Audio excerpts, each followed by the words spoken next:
Just spent a wonderful 2 hours with Mick from Clenergy talking about all things renewable. What really struck me about Mick's journey from apprentice electrician, doing domestic jobs, working his way into more of a sales role and then finally at Clenergy is his overall passion and commitment to quality. It was really apparent in this conversation that he is committed to renewable energy, and we discussed some pretty nitty-gritty details concerning Clenergy, its product offerings, and what he sees as the future of the renewable energy industry. I was incredibly educated. I learned a heck of a lot from this conversation, and I hope you do too. Now, before I go, don't forget to subscribe to our channel, and without further ado, let's get stuck into the podcast.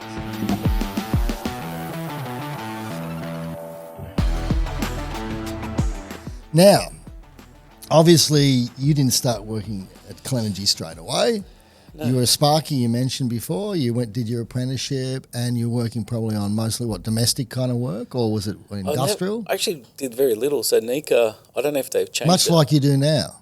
What's that? Sorry. Very little. Sorry, I couldn't. It's a full cycle. Full cycle. As long as the cycle doesn't start repeating again, because I was saying earlier, I don't think the knees and stuff, you start feeling after a while. Totally understand. It was 2 years ago or 3 years ago we redid the solar at my place. Well, we did. I was there. And I was going up a 2-story extension, which I've done a million times in my life. And it wasn't that my knees actually hurt. My knees, I don't know if you get what I'm saying, when the knee just says no. Yeah. I know that. Like, I'm not going to bear your weight. Yeah. You know, so for the first time I had to go down that ladder one step at a time instead of and it's okay, but now I know, especially on the ladder, you got to be safe. So if you think you're not going to be good, don't carry too much, be super careful and all that sort of stuff. But going back to, the full circle, I think at school actually in year 11 and 12, that was the first time they let us start I was doing building construction for 2 years. That's half of my year 11 and 12. Right. So it was like 6 units of the 12 units. But by the time I came out of that, I sort of thought, you know what, I don't mind that, but I definitely want to. I always thought about being an electrician. So everyone, are you the same? We used to pull things apart, like old radios and stuff. I used to make things more. Yeah, you know what I mean? So, but I was crap at pulling things apart because I could never get them back together. I know you're good at pulling it apart. That's all of us. Like, I mean, by hook or by crook, you could break something, open it. You know what I mean? But you have a look at a capacitor and you go, wow, stuff like that. So I like that. I found out that Nika were doing that. I had to go for a couple of tests to get in. You find out you're not colourblind. Cool, that's next. It's pretty important. It is. I don't know. I think they've changed something there. They'll test for it, but they can't knock you back now, maybe. I think they have to train you of another way of identifying it. I should look into that. It's pretty important, red, white, blue, Absolutely. And so I've done the apprenticeship, and they didn't let you do any domestic. The only time you'd wire like a batten holder with a switch or a 2A is in TAFE. You do it once, you get marked on it, and that's it. Yep. I had 4 host employers, and they're all commercial, heavy industrial, which I loved, because Nika did push. This isn't a plug for Nika, but they did push you to do a lot more. I had mates that did electrical out near my way, which I should have went to, but they made me go to a particular TAFE. They had all the equipment, they had the best teachers. It was amazing. I really enjoyed it. They've got a good reputation even now. Yeah. I mean, now they're doing it in-house, which, back then they'd farm us out to, it's Holmes Glen down here, like TAFE. Yeah. So I went there and I was actually pumped because when I finished, I came out, I felt like I had 2 years on the guys that done it at another TAFE. Wow. The stuff that we learned, like we're looking at tests, we're doing the same topics. My tests were like that. Theirs was multiple choice 10 questions. Yeah, right. It makes a difference when you come out. I'm not saying they're not good electricians, but a bit of a learning curve. But talking about learning curve for domestic, so you didn't do any of that. When you do a few cashies while you're an apprentice, of course. But when I came out of it, I remember I went straight into, we'll go into that anyway, I guess we're going that way, into working for myself straight out of my apprenticeship. Yeah, right. I didn't know that. Yeah. And I was still doing, I was trying to do more small installation work, running a couple of circuits in a factory somewhere, service type work. I did have a good couple of mates that owned a real estate agent, and it's easy to get that sort of service work, and started filling up a couple of days a week, and I did that for a while. But I remember the only houses I ever did was when they sort of really wanted me to do it. I didn't go looking to do a house. I'd go to do a renovation or a kitchen, something like that. That's quick turnover. It's really good too, because I used to look at some guys that I knew, and builders would offer me, hey, we're doing 15 units. Do you want to do them? No, I've seen the price. And that's one thing, like even to this day, that I tell solar guys, I go, look, you don't want to be overpriced, but you want to make money. You want to be able to bank money. True. You know, so and if that's your price, that's your price. So I don't tell the guys. I'll tell them if they're really over the top. I go, there's a little bit in there if you like when they're trying to help a mate of mine or so on. But none of them do that. I really trust their price. But back then I'd look at it and I go, how? How do you do that? Funny story, that where that became a Green Tech when I went there, it was the same branch manager I used to buy off back when he was there back then. So I'd be buying my material and I said, yeah, Pete, like these prices, you know what I mean? He goes, well, that's up to you. You can buy all the stuff that we have, or you can go buy other stuff. There are circuit breakers that you won't know the brand of.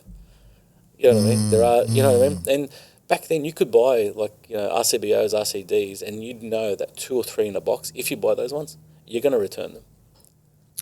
Because they're faulty straight out of the box, like 30% return rate on some of these stuff. But at the same time... That's what they were using, that's why their jobs were so cheap. Their materials were really cheap, and they'd rush through their job, and I'll go, I don't want to do that. I'm barely going to make money. You're going to run. Could you imagine like the stages you have to go to? You have to go there maybe temp out at the beginning. Then you can, you know, slab work, undergrounds, you know, to say for a unit, for a complex. The amount of work, you have to be there day and night at different stages, and then at the end I'm not going to make money. Make wages if you're lucky. Yeah. I think you mentioned an interesting thing about like with the wholesalers, and which I'll say right now is different from Clenergy, right? And we'll get to Clenergy. But to keep those wholesalers honest, there's a lot of you can get complacent, right, if you're dealing just with one, say, I'll say AWM or Rexel or whoever else out there, and you really got to keep them honest by saying, hang on a sec, make sure, well, I've got a project coming up, what's going on with this price? Yeah, that's cheap there, but there's a false economy if you're jumping around from 4 or 5 of them trying to buy different things and go, oh, I can get that breaker $2 less there, because no one factors in the time and the fact that you can build up a large credit going to one person. Still keep them honest, but sticking with one person, building up credit, loyalty, relationship. I'm slowly like agreeing and nodding with you, like, you know, but strongly. Working for a couple of wholesalers and being sort of done everything, right? So I'm an electrician, wholesaler, I'm selling stuff now, manufacturer, you know, so I've seen it from all angles. There's no way somebody can tell me, look, there are some distributors or wholesalers and that they get, like sometimes the end user will say, where's the value in it? You know what I mean? Like I don't see any value. Very rarely do I see that point. But the point, I've seen it sometimes where I don't see the value. You know what I mean? But then at what point do you call it? At what point does a retailer or like, you know, an electrician doing units or whatever go, well, hang on, you know, do you have warehousing? Do you know what I mean?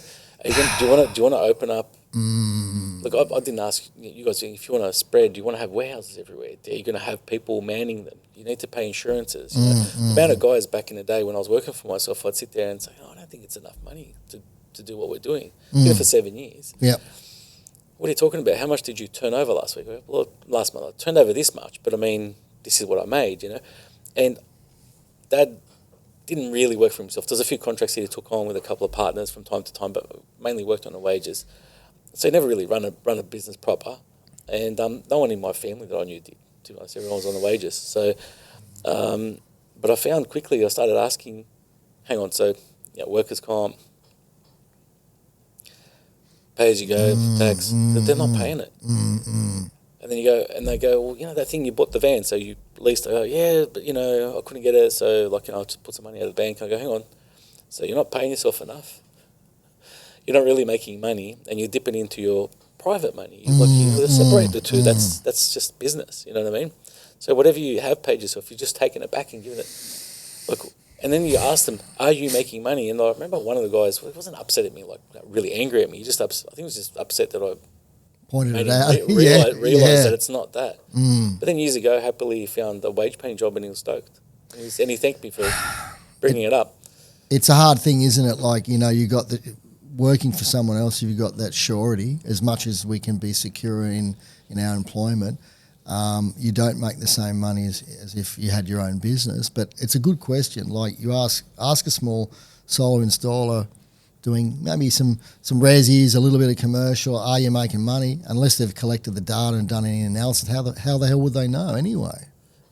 A couple of years after I finished my TAFE, I heard that there was some compulsory stuff they'd make you do at the end of your TAFE, like a particular course, and it never was, but one started becoming, I think, business management or just something like that, something very basic fundamentals on running a business. And they started making it part of it, you know, and I've spoken to some other, like there's some other community groups in solar and that have mentioned that they might have touched on it, maybe not, but, you know, because there's a lot of programs now.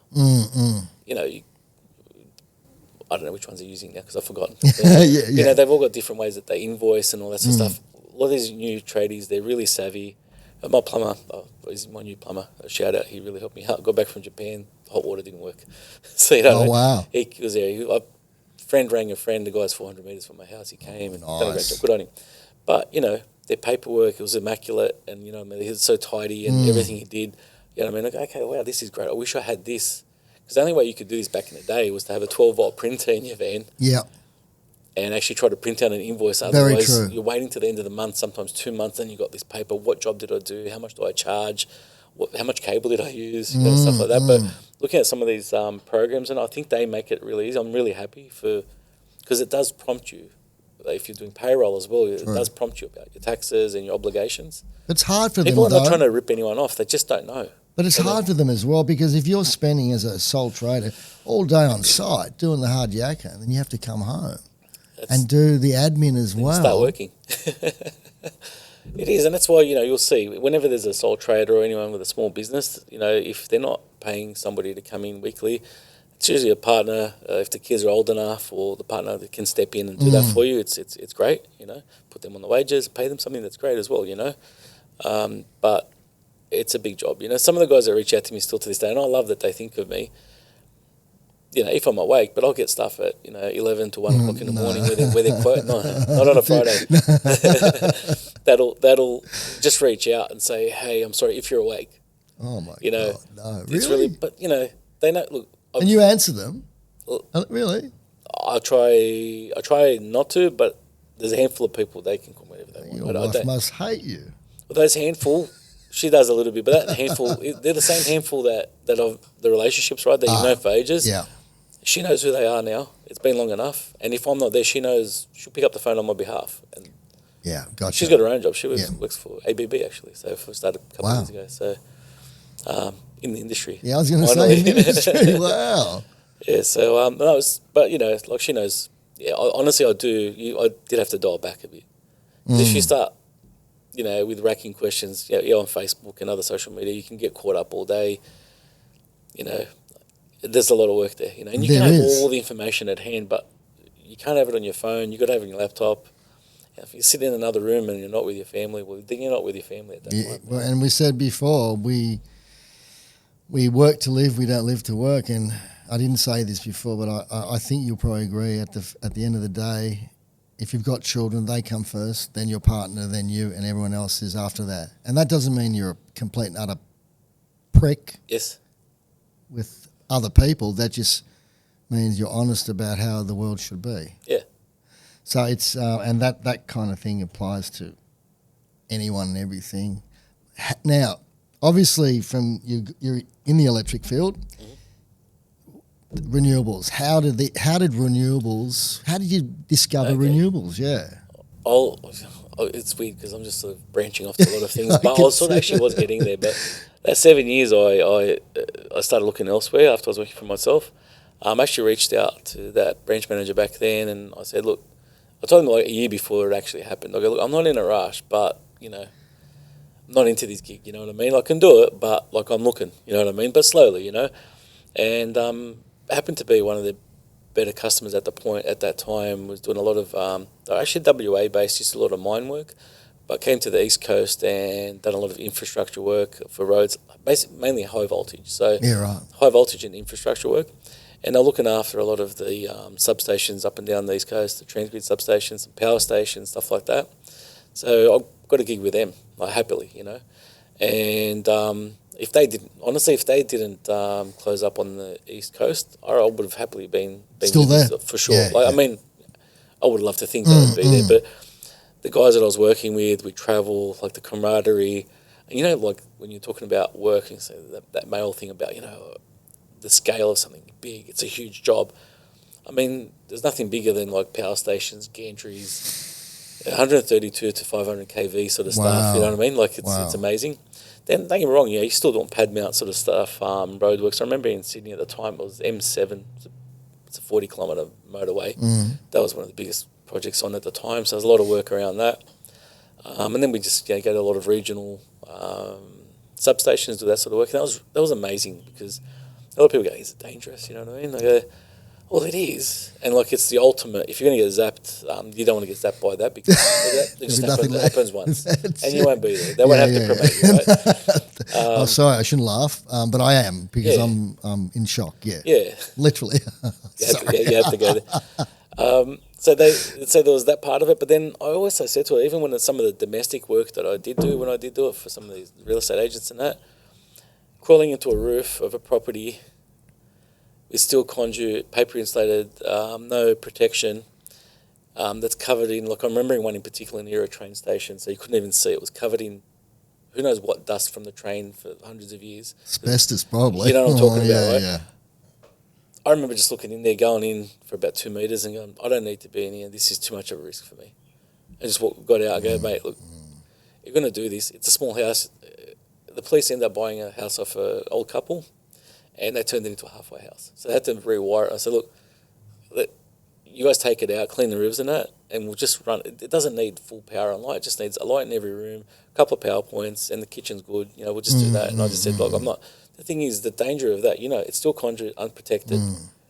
You know, you go under there, you'll see there's a water pipe, but the earth's about 3 meters away, because, you know what I mean, someone's hit it and that. So it's a death trap, you know what I'm saying? So I reckon working on power stations and those substations was a lot safer, because there was so much, you know, those breakers, when they open, they physically open the air breaker in front of you. Like you can see there's a 6 meter gap between where the power is and where you are. And then it's padlocked in front of you and sighted that it can't. More processes and procedures and safety, It was great, though. The scale of it was amazing. That sort of started, dwindling, and they're moving. I started looking around, and this job popped up. I looked at it, I go, I'm going to try something different ever. You know, I've worked for myself for a good stint, 7 years. I was at a high voltage place for about 5 and a bit. It's happening now. It's interesting. I've heard about solar. You know, I didn't know many people in the industry. I was give it a crack. The company you may have heard of was Mark Group. Yeah. Oh, yeah, so absolutely. Basically, there was 4 or 5 C-level guys. Were they over in Tullamarine? I opened that one up, but I wasn't there for long. I went for a job there many years ago. Just down before Feronius, you turn right, commercial circuit. It's a long time So you know that road that goes to Feronius? Yeah. There's that road, and then halfway down there's a couple of cul-de-sacs. Yeah, right. But they were in Sydney based originally. Yeah, that's right. In Wollongong, just north and south of Sydney, then Brisbane and Melbourne. Huge. The best way to explain it, could you imagine no contractors, all electricians that are on the books and roof installers, what we call them roofers, 460 staff in about 12 months. Are they still around? No. Oh, well, their ghost is around. So what happened, they were open for a while, and things didn't go well. I left before that happened. It was crazy, though. Those that we're talking about, sun power, $3.50. You beat me. But $3.50 a watt. We only did sun power and SMA for a good year and a half. 60 cent was out there. 60 cent feed-in tariff was amazing. And they were sort of targeting, because they were a UK-based company, they were targeting the top end. They didn't want to, quote, they had the highest prices. Some people felt comfort from that. But the thing is, little things like an electrician will come in a beautiful van. It's always clean. He's in uniform. He's got 2 uniforms that day if he wants to change every day to look amazing. That was a big deal. Even the guys that were doing the roof work, they were the same. The sales team, they're all professional. There's a lot of, I don't want to mention all the names, but there's so many in the industry now. I think Carlos from Solar Edge, he was a salesman there. There's you can link quite a few of them back there. There's a really good vibe in that. It's just as things got tougher, the company tried different things, but ultimately the company that bought out Dick Smith back in the day, if you remember that. Yeah, I remember Dick Smith. I know the company. I don't know if I can say their name. You can say whatever you like. Anchorage Capital, I think it is. So they bought them, or whatever they did with them, they did. That same company, someone's going to correct me, and they can, but something like this happened. They bought Mark Group, and then Sol Distribution, who's owned by AGL now, bought Mark Group. Well, okay. They got absorbed. So the ghost is there somewhere. You know, that's what I was saying. It's still there somewhere. Wow. You know, if you look at it that way. But look, back then, like if I say some of the best moments of like being there, it's like so there's 5 C-level guys. There was a logistics bloke and myself as the electrician. You know what I mean? Wow. And they were doing insulation first because they had contracts with Knauf back then. They weren't in Australia back then at all. We're in an old Holden HSV facility in Sydney. It was huge. We just had literally 11 metres tall of insulation. All the dodgy guys were doing some bad stuff, so they got known for doing it properly. This is in the background while I'm trying to learn solar and all that sort of stuff. They're running this as well. And that's part of why they came. I think they were thinking of coming here or going to Chicago, but the rebates were a lot healthier here, and it was more attractive for I think, even the government helped them come over here a bit. But again, the other thing too is they were employing a lot of unemployed kids and training them as well, which was good. Oh, wow. I mean? Yeah, it was part of what they had to do.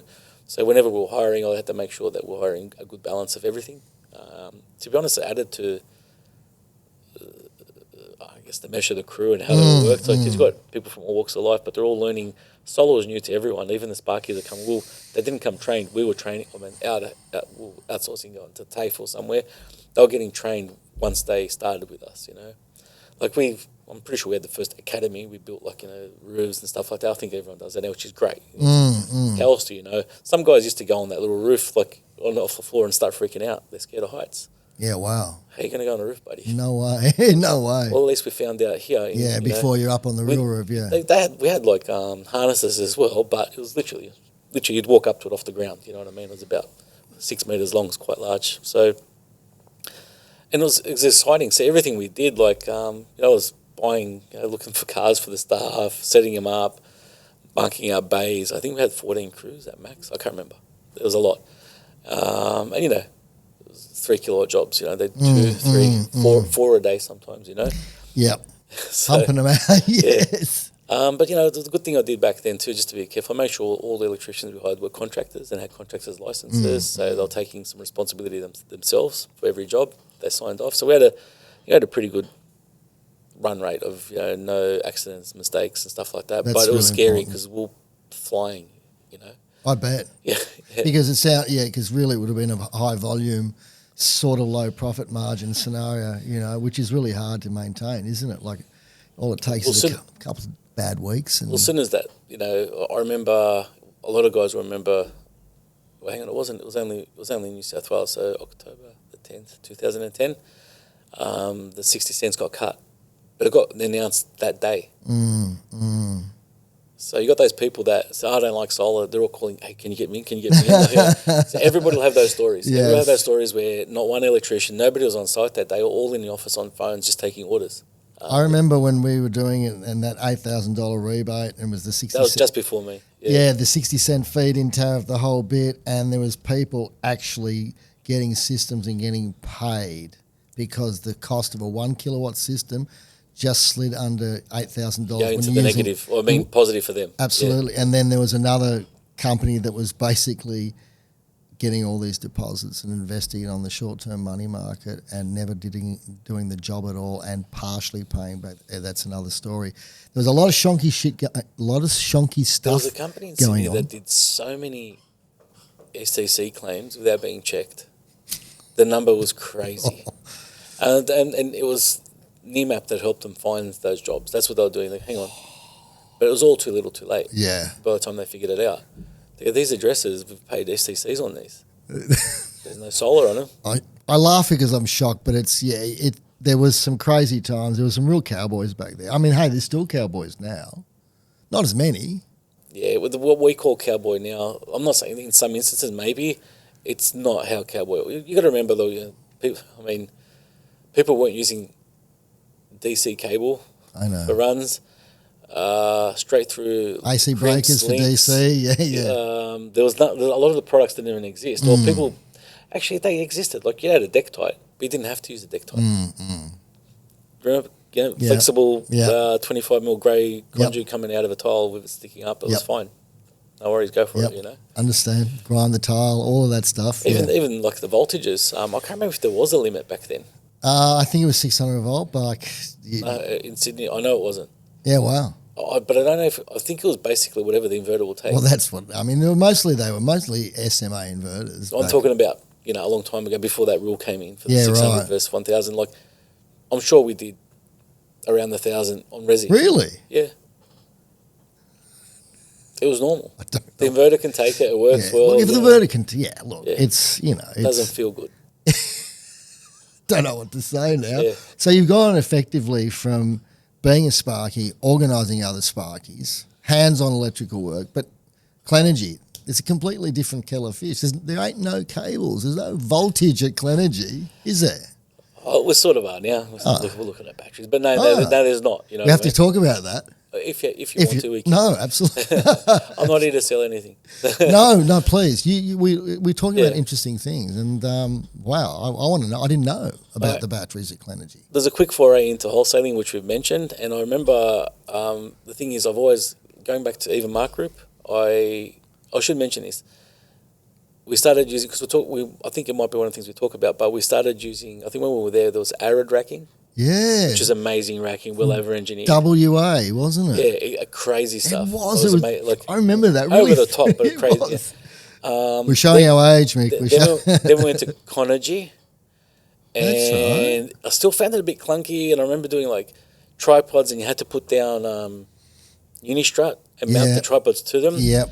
And then we had a Clenergy rep come in just out of nowhere, and I looked at it the way it was boxed, the way it was labelled, all these things, and ever since then, that's it. So love the product there. When I went over to Rexel, basically as their solo as a part of an energy efficiency play, so Clenergy was my thing. So, and really there wasn't that many. There's a lot more different like competitors now. Back then, 2012, there really wasn't. And like natural progression. I moved over to Green Tech. We opened up a Green Tech, Southwest Sydney, and what your own Green Tech? Oh no, Green Tech was an MM, but they opened it. They hired me to start. So we sort of start up from there.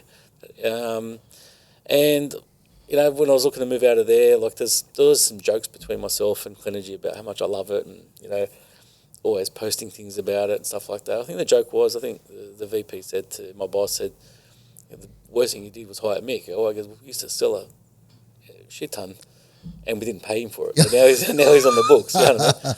And that was it. They reached out and they said, look, we're looking at doing some different stuff, and we need someone that understands the industry. You come from our customer base, basically, so that makes it easier. And I went over there, to start making and selling cable tray. So, wow, that was a plan. Yeah. Wow. Amongst other things, I've had a lot of little projects I was mentioning earlier. When at a certain age like this, if we're in the same company, say, Mick, I know you're doing that, but this project for the next month, do you reckon you can put in and give a bit of advice and help when you can? Of course, I'm going to say yes. So there's always things that we sort of help each other with. They've helped me a lot, but the first year was a lot of R&D, talking to our people. We're making the tray where we make the rail. It's our people, and you think, hang on, if you can make rail, you can make tray. It's just totally new, so you've got to start from somewhere. And it's funny when you look at it; it looks like a lot of similar products, but you can get it so wrong if you don't get it right. You know what I mean? And I think, like with rail, I think we might talk about this later, but like QC is key to everything. I really I've seen it, and especially the amount of volume. I think I don't know what it is now. I think last year we were talking about Tokyo earlier, but we sold enough to go to Tokyo and back, or Tokyo. Wow. In rail, in kilometres. Yeah. Gee, saw that stat it's good. It's good to hear those visual stats, because I'm thinking straight away, this rail going all the way to Tokyo. Well, it just popped up somewhere recently, so I know it's quite fresh. And let's just say, the reason I'm saying that is because you can imagine it's an extrusion machine. And you're thinking, hang on, so much has passed through, not just one machine, but through these machines that you've got to keep them spot on, because they do pump out a lot of products, like the tray, right? So there's a lot of things we found really quickly. But what I liked about the tray was it was sort of a no-brainer because a lot of the customers were asking us, what else can you do? Can you help us with cable management? And that's basically how this happened. And we looked at it and we go, hang on, we can do this and we can get it to the country looking good, doing the right thing at the right price. How important is, and I might be jumping ahead, but I don't care, how important is it that the customer's feedback with these products, you know, like, I mean, I'm sure a lot of people are coming to you with all these suggestions. I mean, you know, how do you sort of cope with that, and what importance do you give that feedback? You can't say it's all important, even if it's bad feedback. When I say bad feedback, it's not bad feedback. If it's feedback that you can't really do anything with, and, you know, you don't, I mean, there's so many things that we've done with racking that you'll have a room of 10 people, and we do that. We have stakeholders groups, so that's how we manage it. But you'll have a room of 10 people, and 9 of them will say, look, all my customers say that you need a yellow 10-foot. Whatever, just pick a random thing, just something random. Yeah, it's all good. They all want it. You make it, and it just does not sell. You know, but you're going through it. You've already spent the money to get it there. The worst part is the R&D. You know what I mean? And then you got it. Then that's even worse when you got it sitting in the warehouse and it's not moving. You know what I mean? So it's hard to weed through that. I think our tech and R&D team, I think mainly because they're around as one of the first legitimate sort of racking companies that sort of gave a crap about, you know, a bit of quality, you know what I mean? And they've been around, and some of these massive retailers, they rely on us to give them the right news and all that. It's like back in you're mentioning some of the jobs with the 150 or 175 watt panels and that. I don't know if you remember, I walked past your estimating team earlier, but when it's spec'd in, you used to be Trina 185, SMA, and Clenergy. You know what I mean? Cut and paste from the previous tender. That's it, you know what I mean? And I go, hang on, I can't get 180s. We're at 280s. What's going on? But yeah, so it's just one of those things. It's good that we were there, but then you feel a bit of like responsibility because you've got, you know, some of the groups that I've mentioned earlier today could be, say, NICA or CEC. Well, we're proud that they come to us for that. You know what I mean? So, and we do have the teams there, so we do have the resources to service that. The best thing about taking that advice, I'll go back to that room of people, we'd have stakeholders, and it could be a mix of installers, distributors, and, you know, governance. So it could be like the NICAs and that. We put it out there who's interested, and we go through a period where I'll mention Ivan again. He runs it for us. So he'll go through things, all the information that we've gathered. So things like, that yellow tin would be a good idea. Okay, we'll write it down. It's on the list of things that we'll talk about. But after the first few meetings, we quickly whittle that down to the core things that everyone's really agreeing on that makes sense. Yeah, right. And then we go through a period of like going through that for a few weeks, and then we have a sprint section. It's literally how he runs it. They were meeting once or twice a week. He's going to kill me. Once or twice a week for it, and we get to a resolution where we're looking at the top 10 items, and we will deliver those items. And sometimes it's service, sometimes it's a bit more on our design tools, sometimes it's relook at your engineering. And half the time it's new product or changes to the products. That's how we chew through it. It depends. It's a funny one because there's potentially conflict there, isn't it? Like, say, for an installer's perspective, they really don't give a crap, the installer. Like our installers, they don't care really how much the rail costs. They just care, we like installing it because it's fast and quick and great. We know it, right? And then, but that obviously comes at a price, whereas our purchasing officer for a particular project will go, hang on a sec, it's this price, right? And and the purchasing officer, they've never installed it. They don't know. No. They only know if the installers are saying, we do this, we do that. So their criteria is different. So what these focus groups you're talking about, you're taking all of that into consideration. Trying our best. Yeah. And you're saying really about a bit of a conflict, a different sort of conflict is that, you know, maybe not everyone's open. You might have competing wholesalers on that meeting. You know what I mean? So, you know what I mean? The thing is, most of the people we choose, we're pretty lucky. They want to talk to us. So it's not like, you know, but then, you know, they're not going to tell you everything. But then sometimes they go offline, they'll say, hey, FYI, what I was thinking, just so you know. And you still get that information, but at least you've given it a platform to brew and just to put it out there and to start and sift through all these ideas, you know. It's funny, isn't it? Because most people think, if I come up with an idea and it's the best idea, but you have to prioritise. You have to have a hierarchy because you go, hey, we can do this, but we're only selling to 5% of the market, whereas we do this and, my God, 80% of the market are going to go, yeah, we love this. Yeah, well, it is that. You know, we'll go through, I used to be on those stakeholders as a customer. And then what I'd have to do then, or do just as a favour, I always say, try to be a good customer, is before I go there and say, I want this, I'd say, look, I've spoken to 6 of the biggest guys. 4 of them say this is amazing, and they do 25 megawatts. So I reckon I could sell that much to them, you know. Once you do that and they bank that idea, like there's 10 of us and we all say, hang on, there's 200 meg of these new yellow feet that everyone's going to buy. You know, there's a good chance that which they didn't buy. Yeah, but then they don't always buy it. This is the thing. Rules change as well. Like I think the craziest thing was the panels keep changing. When I started here, rail sizes just. I don't want to start opening that can of worms, but no, fine. Why not? It just kept changing, and people were looking to us and they go, "That's great," but they've just changed it to this size, and we were literally like, "Hang on!" I remember Ivan saying, instead of just doing those incremental ones, this is crazy. Let's jump ahead of it. Let's go max to the maximum we can do that makes sense. But again, you don't want to do too much because if you're ahead of the curve with the rail lengths and you're cutting off too much, how do you win? And I'm also the guy that I'm a bit lazy like this, but I say it. Maybe there's some truth to it. I say, I feel like I'd rather say this is the length. This is the length we're doing. Do you know what I mean? Or the 2 lengths, you know. Well, and it sort of ends up being like that. There's 2 main lengths that'll go. So right now, how many lengths are there?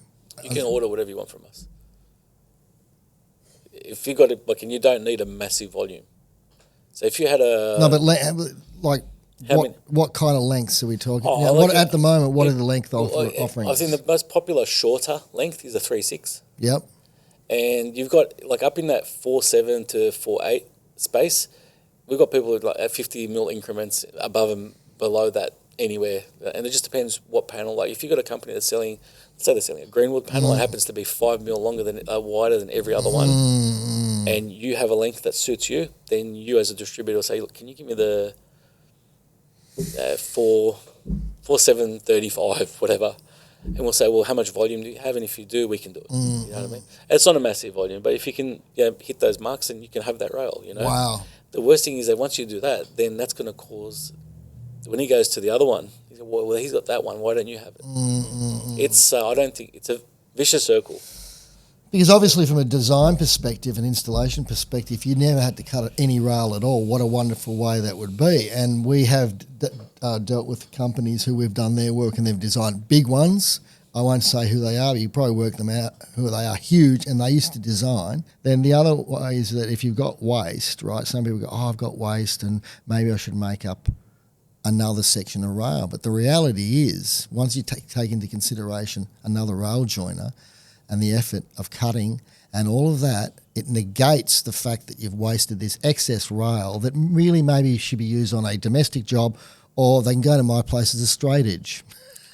Because they make great straight edges, don't they, for building. I'm going to show you a photo later today. A solar installer had a lot of silver rail that he didn't want to use, but at the side of his house.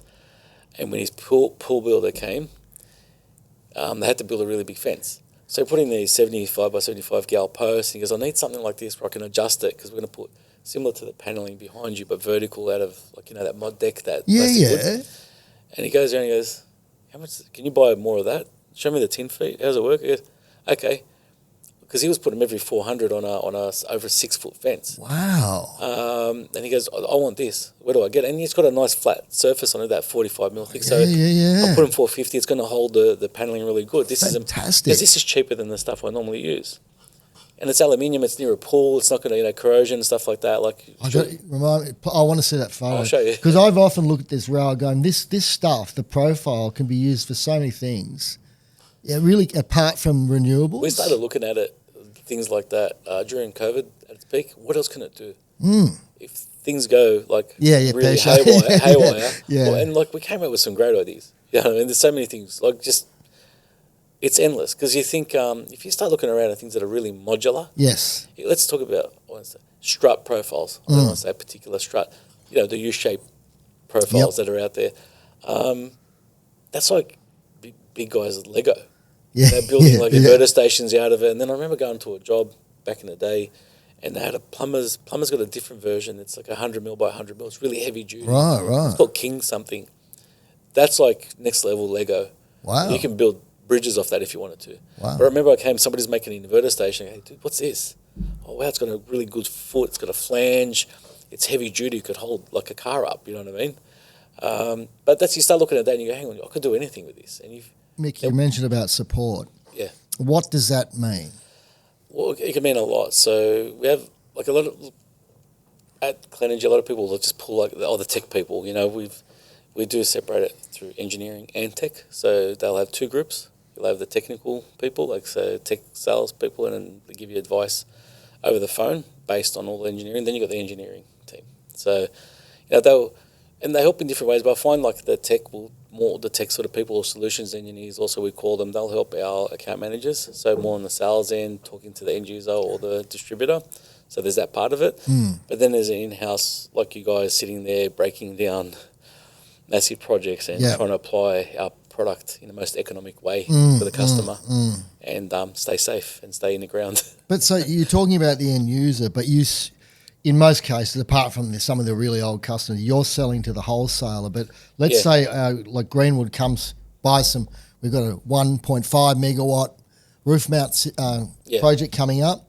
What kind of, can we get support from? Yeah, so what does that support look like? So if, for example, like a lot of people buy through distributors. You mentioned AWM, for example. So if you're buying from Bryce at Clayton, for example, he's got some really good like technical people. But you can't expect them to do like what would our like trained solar engineers do. Absolutely. So at that point, what we've got, every state or every region has a account manager and a solutions engineer dedicated. Right. And that's how it'll start. So you go through to them and they look at it. Look, 1.5 megawatts. Most of our solutions engineers can handle that. But if you said, hey, that 1.5 was great, have a look at this 15. That'd be more like, hang on, we'll handle it, but this will be worked on by the engineering team. But you'll be part of that. Like we're sitting in that office at Clayton trying to help it happen, you know what I mean? So they know a lot. They can use all of our tools. So there's part of training those guys, but then also a lot of this is outside of their scope of even time, what they can help with the customer. Yep. And a lot of the customers these days, like, you guys can do almost everything without us. True. It wasn't like that for a long time. So we've changed a bit too. It's like we don't really have to do too much with the guys that begin the CNI and ground mount. Yep. Ground mount, I'll say we'll talk about that later. We'll talk about that later. Yeah, but CNI space, most of the big guys have really got it. It's more the small to mediums that need a bit of advice going up, and you know what I mean. Like, and that's what we're there for. Every one of our customers will have a line to their account manager or the solutions engineer, and I'll work on it for them. And you find that loyalty stays when you have helped them out when they've been smaller as they get bigger. Do they? Most times I do. Look, I think there's that tough time too, and you got guys and you watch them and you can proudly watch them because we've been around for a while. And say, remember he was an apprentice of that guy. He started his own business. He's doing resi. Now he's doing megawatts. Yeah. For himself. You know what I mean? Yeah. And you got to, I understand that. We're talking about people running businesses earlier. I understand, they got pressures. They got to win. They've won one. They've sort of committed. They've bought material. They've got a new warehouse at all costs, and they need to win. And and you think sometimes that's when they start looking. I love my stuff, but $2,000 cheaper is $2,000. You know what I mean? And I get $2,000 there, $2,000 there, and it ends up being 3% cheaper on my tender submission, on my quote. You kind of understand that, and a lot of times I don't think it comes down to that, but sometimes it does. It's that cutthroat. You guys are in it. You know what I mean? It's that cutthroat that. Oh, look, it just depends. There's different models out there, but most people don't have just a customer base that just want to use them all the time. You know what I mean? It happens sometimes. You see it and you go, wow, that's amazing that they've had that relationship that's lasted that long. And people will move around like I have, you know what I mean? And you'll end up somewhere where, hang on, I know Veli, I know what he's about, I can trust that. Yeah. I don't need to be $3,000 cheaper. I need it to be done right. That's it. I mean, if you're looking also at nuts and bolts, as a proportion of total system cost, the racking's not that a huge amount. You know what I mean? Compared to, say, the panels, for instance, where people are really scrambling to get that 2 or 3 or 4 cents a watt off because it can translate to pretty decent savings. You're totally right, but for the same reason, I'll sort of paint another picture. I'm looking at one of these lights. It's a big circle. It reminds me of one of the first bow points I put together at Rexel. It was literally just a pie chart. This is what a solar job is when you buy it. This is what a panel takes out of that dollar, all the way down to an isolator and a cable, you know. And racking was always a very thin slice of that pie. But when solar panels hit 20 cents, True. That's what made people focus. The proportion changes. And that did put more pressure. I'm quite sure that's what put pressure on us and anyone selling racking or balance of That's system. a really good point, Mick. That is a really good point. It was like, you know, we're talking about, you said $10 and I said $3, but then we're saying 60 cents, then it was 40, and then obviously super low, unsustainable. I think it's starting to correct at some point. No, I'm saying the prices, I think, I don't know. I've sort of been a little bit detached now since I've been here about the panel pricing, but... Look, we're entering the realms of speculation about prices. I mean, depending on where you buy, are you going direct? But, you know, if you're buying a decent amount, there's a lot of, you know, you're buying under 20 in a lot of cases. Yeah. But, hey, that's as of now. Who knows what's going to happen in the next few months with strange tariff arrangements between different countries. You don't know. But I think one thing people have to remember is that the rail, even though it's not the majority proportion of the total cost, is still incredibly important because that's the only thing holding those bloody panels on. Two things. It's the foundation. I always say that. I always say to people, why would I care, this and that? Why is it so important? I just say you can't build a house on... You can, but the quality of the house will be judged by its foundation as well. So a good foundation, a good home, you know. I've dug a few foundations myself. Yeah, me too. You know? So, like, it's really important. And you turn around and you see... when you start looking at... like, there's a lot of good competitors out there, alternatives. I won't even say competitors. Alternatives. There's a lot of rail you can buy out there. But there's little differences when someone, you guys just sitting there, you go, hang on, I'm looking at the type of material it's made of. There's little things like that you start picking up on things, the warranties, other components, where are they made, you know, all that sort of things. Are they tested? Are they approved? You know, all that sort of stuff. You start going through that and you go, hang on, why would okay, this is another way of saying it. I used to say to some of my neighbours, they'd be shopping around having a reverse auction for the biggest system for the cheapest price on their house, like on Facebook pages, or like local pages.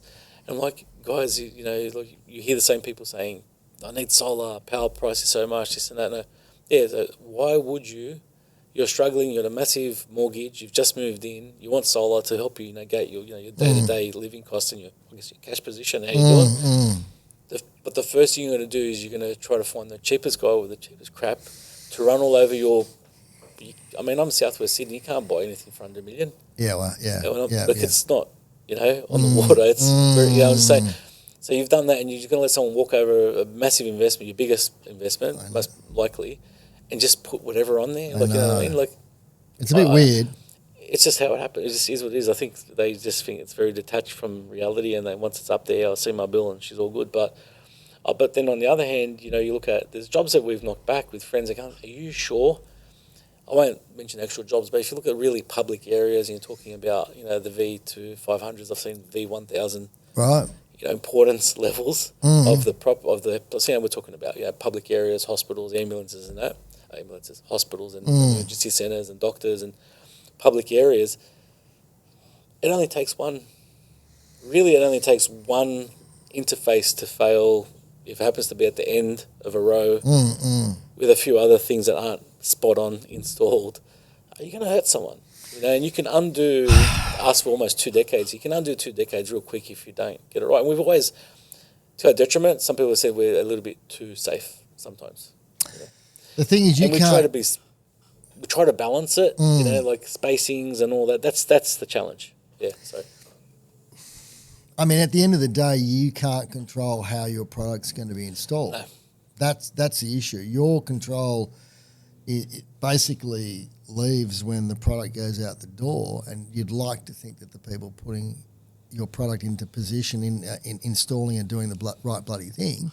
But are they talking those things properly? Are they abiding by the 1200 or whatever gap between the feet, depending on have they measured? Do they know how thick the purlin is they're screwing into? Yeah. You know, yeah, that's it. We're really we try really hard though. Our guys can sort of they try to. We'll go back to it. Training. You're saying I was going to say it earlier. You can only just train distributors and installers as much as you can. Because they don't want to skip something. You know what I mean? But if you can build in a lot of those things into your product, that's great. But you can't do all of that. Again, I can't. You can't have a screw that's for a thinner metal, or like we said, a Z pearl, and then a thicker one. Someone's going to be aware of it. But what we do actually for purlins, for example, because we mentioned it. Yeah, our guys can teach you how to read the barcode that's been printed on it. Yeah, right. So you know what you're looking at. That's great. Yeah, so a lot of those little things like that. You can't see under a clip lock sheet, and a lot of times they're not printed underneath, depending what brand you bought. So how do you know what you got? You're dead right. So you got to just think of ideas and ways to just try to help as much as you can. But like you said, you can't at the end of the day be right there with them, putting every interface with them and saying it's But perfect. the education's continuous, isn't it? It's like what we do, continuous professional development. That's why we've got one of the reasons why we've got Greenwood Academy, so we can sort of offer those courses. But because things change, standards change, expectations change, all things are changing. You move away from this industry for 6 months, you come back, you go, oh, hang on, what? This is this. It's crazy. I was saying earlier, with panels, I go, I don't know where it is now because I haven't been wholesaling. Exactly. So I don't know. Yeah. I was sort of roughly hear some numbers here and there, and that's what I looked for you for confirmation. 20 cents, thereabouts. No, you have to, the other thing is too, I think I'd love to have say a Sparky or someone on the team that could, if their job was to go on site as much as they could, just go on site for an hour or two to jobs. I've been on site sometimes with guys that have started businesses and, hey, come and check out the job. He goes, hey, why are you here? They're doing that thing at the back, with that new interface. We go, can you just show them how it's meant to happen? Because I've showed them and all that and they're doing it, but tell them what to check for. I think that's maybe sometimes missing because you get your ticket, you get all your accreditations and that, but then, again, something new comes up. It's, I think we have tried though, so I'm actually proud of that. So every one of our boxes, QR code. Do you know what I mean? Install guide for that product that's on that box. You just got to think of every little minute where you can chuck yourself in there just to remind them, because there's so much. It does build confidence, though. And there's nothing better than hands-on seeing someone do it. And if you can do that and show the installer, this is how you're doing it. One, it builds up that connection between the installer and the actual product, and two, it gives people confidence. And it's one of the reasons why a lot of Sparkies don't like learning multiple inverters, right? Because they go, I spent all this time learning how to commission and the idiosyncrasies of this inverter, and I want to use it, so I want to go and start learning 5 or 6. I don't have the bloody time. Panels, who cares as long as they're tier 1? That's the honest truth, and they're right price. But installing something like a rail, there's certain ways you can do it. There's certain ways you can speed up. There's certain approaches of laying out all those kind of things that most people only gain from experience. So we might have to talk about some training, some live training. Why not? Interesting. I'll watch it happen because we've got heaps of guys that are really good at it. Because I know, obviously I'm on LinkedIn and I see, who's posting what and where in regards to projects using Clenergy. On that note, I do have to mention the old, and we can potentially... I can see the size of it. I see the size of your hands. I know what you're going to say. The whole Holden Ford thing on the commercial roof, commercial solar roof scenario, where you've got yourselves and Sunlock, and it's completely different business models between the two. Obviously, there's enough room for both, isn't there, in this industry? Yeah. And there's others too, and you think I was saying earlier about it's good to have alternatives, as long as they're good alternatives. You don't want to be competing. Sunlock's not one of them, but you don't want to be competing and trying to have that conversation about other brands. I'm not going to mention them, right? Yeah. They don't deserve it. Good. What I mean? Yeah. Of course, it's competitive, right? So I walked into the office, see all the nice, Sunlock mouse pads and stuff like that. I go, that's cool. Maybe I should bring some of my own merch next time. Marketing's very important. But look, you're not doing it because of the marketing. No. You know what I mean? You like the brand. I love, why am I working with Clenergy? Because I've been you're passionate. Buying it, selling it, installing it now for over a decade. I love it. You know what I mean? It's easy for me to like it, we're making improvements all the time. And when you come in there, like your question, sorry, you're going Ford or Holden, you know what I mean? Like I'm not going to say, I would always say, pick my product. Because there's no reason. I'd love to have it. Maybe get him in one day. We'll have it. No, maybe we won't, but have that conversation because there's other products out there and them included say faster, quicker. I go, some things, yes, but I'm not dumb. I've installed it before. And I've got mates and I'll say, hey, have you done it? And they'll tell me. Because I've installed it, but when did I install it? You know, when's the last time I've been on a roof? You joined the club. But I'll ask people and I'll say, what do you think? And no, that's actually a good thing. And some of the stakeholders think, hey, that's great, but maybe you could do something like, XYZ group did on their thing. Maybe that could help, But what's the actual question? I forgot. I know what the answer is. No, I think, the question was, do you think there's Easy rec. there's enough, there seems to be enough. Is there enough space? Yeah, that's what it seems to me. And, like, obviously, they're a main commercial, but there's other people out there as well. I mean, main commercial, they're having a good crack for sure. You know it's and on that note, like selling a rail system and a cable tray, the approach must be a lot different from when you're, say, working for a wholesaler where you're selling a range of products. Because your product range is really narrow. Yeah. So how is it different, without stating the obvious, from, say, selling through an electrical wholesaler where you're selling from conduit to breakers and everything in between? It must be a different approach. Definitely. I mean, your focus is and the lights are shining on those 5, 10 or whatever the main points are of your product. You really got to make it shine and stand out to whoever's buying it. When I was selling it, I was only selling the one product. Everyone was happy with it. I tried to train them. I try to have people come in and do as much training as I can so they understand the value of it. And you're talking about cable management. That was a natural progression. It's good to see that all the others copied because it's a great idea. So it's the best form of flattery, isn't it? Being copied. I'll tell you what's flattery is. I want to copy. I don't want to forget to say this. Your cable tray video that you done a while ago. I love that video. Oh, wow. That was done. That was one of the because that's very important. You know what I mean? People like earthing and stuff like that. Yeah. Because I still get asked the question, and I should know the clause by now about shall. Yeah, I know the old shall. Yes, shall and should. I know. Like, you know what I mean? I know. I don't like that. That hopefully gets resolved one day. Like, just earth it. I know. It's think about it. It's a metal thing out there. Worst case scenario. I know you're not even asking me that, but just sort of I'm going to talk. Just earth the thing. What's it really costing you to earth it? Just earth it, walk away. Like everything else, if you feel like that cable in a conduit, which is to code, needs an extra level of mechanical protection for whatever reason, do that too. Are you finding with the runner product that people have you seen cases where people are overloading the cable tray with too much DC cable? Like obviously, as soon as you go on, like I haven't seen specific jobs on ours. Right. I haven't seen it. Yeah, gotcha. But I have seen like there's a local installation in my house. It's in a car park. Yep. And you go, that's too much. You open the tray, it spills out like entrails. They got 2 meter spaced supports. Yeah. And it's great there.